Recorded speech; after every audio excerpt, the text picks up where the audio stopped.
Noong 1944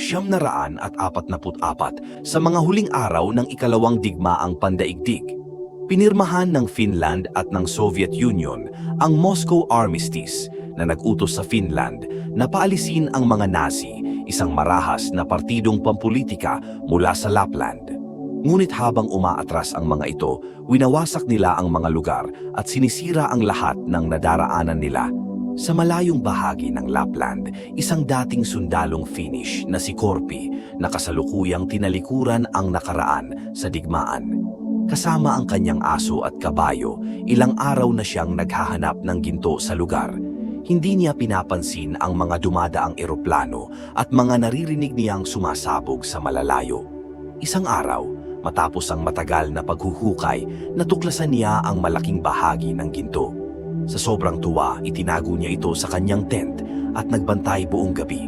Kinabukasan, nilagay niya ang lahat ng ginto sa isang bag, sumakay sa kanyang kabayo at nagsimulang maglakbay. Habang naglalakbay, nakasalubong niya ang isang grupo ng mga sundalong Nazi na pinamumunuan ni General Bruno at may dala itong mga bihag na kababaihan. Isang sundalo ang sinubukan siyang barilin, ngunit pinigilan siya ni General Bruno at hinayaan siyang makalagpas. Maya-maya pa tumambad sa kanya ang mga taong nakalambitin sa mga poste pero hindi niya ito pinansin. Makalipas ang ilang oras, isa pang grupo ng sundalong Nazi ang nakasalubong niya. Hinarang siya nito at pinababa sa kanyang kabayo. Nang malaman na meron siyang mga ginto, inutusan niya ang kanyang aso na tumakbo, ngunit tinangka ng mga sundalo na barilin ito at nagtawanan sila. Pinaluhod at tinawag siyang matanda, sabay tawa ng mga sundalo. Sa sobrang galit, mabilis na gumanti si Korpi at pinatay ang mga sundalo. Nang marinig ni General Bruno ang mga putok ng baril, bumalik sila sa lugar at naabutan nilang nakahandusay ang mga sundalo niya. Isang sundalo ang gumalaw at iniabot kay General Bruno ang isang pirasong ginto bago ito mamatay. Dahil dito, hinabol nila si Korpi at pinaputukan siya gamit ang tangke. Napilitan siyang tumakbo papunta sa isang daan kung saan maraming tinanim na bomba ang mga Nazi. Maya-maya pa, tumilapon siya nang makaapak ng bomba ang kanyang kabayo. Nakaligtas siya ngunit ang kanyang kabayo ay namatay.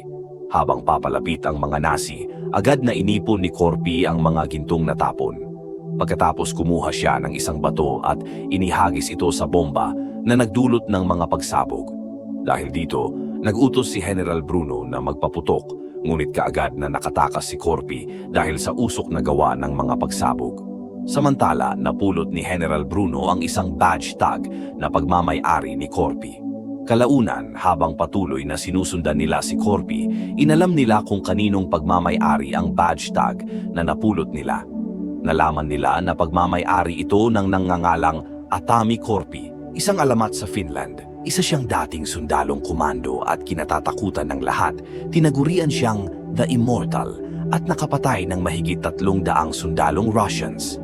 Sa kabila nito, hindi pa rin umatras si Bruno dahil gusto niyang makuha ang ginto para makatakas sa parusang naghihintay sa kanya dahil unti-unti na silang natatalo sa digmaan.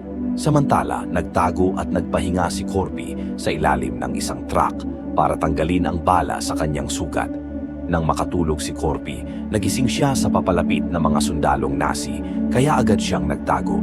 Nabahala siya nang makita niyang may dala itong mga aso. Kaya agad siyang gumapang papunta sa ilalim ng truck at pinutasan niya ang gasolina para malito ang aso sa paghanap sa kanya. Huminto ang mga sundalo nang maamoy nila ang gasolina. Dahil dito agad na tumakbo si Korpi, ngunit nakita at nabaril siya sa paa ng sundalo ni Bruno. Sa kabila nito, nagawa niyang tumakbo papunta sa ilog at lumangoy upang magtago.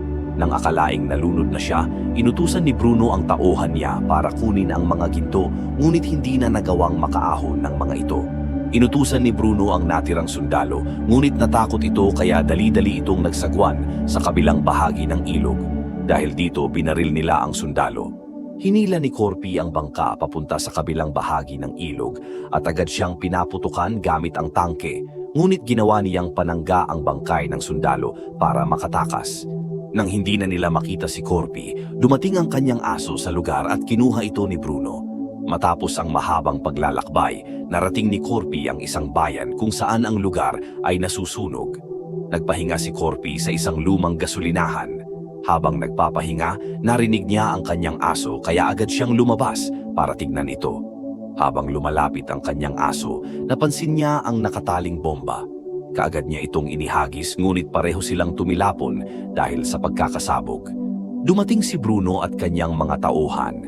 Itinali nila si Corpy at saka binitay sa isang poste at umalis sila dala-dala ang mga ginto. Maya-maya pa gumalaw si Corpy at gumamit ng bakal upang itulak ang kanyang sarili pataas. Kinaumagahan, isang eroplano ang lumapag dahil sa lakas ng hangin nito, ang poste ay nasira at nahulog si Corpy sa lupa. Dumating ang dalawang sakay ng eroplano at nakita siya nito. Nang malaman ng isa na buhay pa siya, sinubukan siyang barilin ngunit mabilis na umatake si Corpy. Nang bumalik ang isa agad niya din itong pinatumba. Habang nawawalan ng pag-asa si Corpy, nagising ang isang lalaki at sinubukan niya itong barilin, ngunit nakaisip siya ng plano na gamitin ang lalaki upang habulin si Bruno gamit ang eroplano. Samantala, nagplano sila Bruno na sunduin ang isang eroplano para lumipad papuntang Norway. Maya-maya pa, nahinto sila dahil nakasagabal sa daan ang isang bumagsak na eroplano. Nang tignan nila ito, nagulat sila nang makita nila sa leeg ng lalaki ang lubid na ginamit nila sa pagbitay kay Corpy. Natakot si Bruno nang malaman ito at agad siyang nag-utos na umalis. Maya-maya pa, inatake ni Corpy ang dalawang sundalo na nagbabantay sa mga bihag na babae at binigyan niya ito ng mga baril. Agad nilang minaneho ang sasakyan at pinagtulungan ng mga bihag na kababaihan ang mga sundalong Nazi at pinatay sila. Samantala, inutusan ni Bruno ang isa niyang sundalo para patayin si Corpy at sa kanilang paglalaban, nahulog sila sa tangke. Dumating ang dalawang sundalong nakamotor at tinakot niya ito at agad itong nagtakbuhan.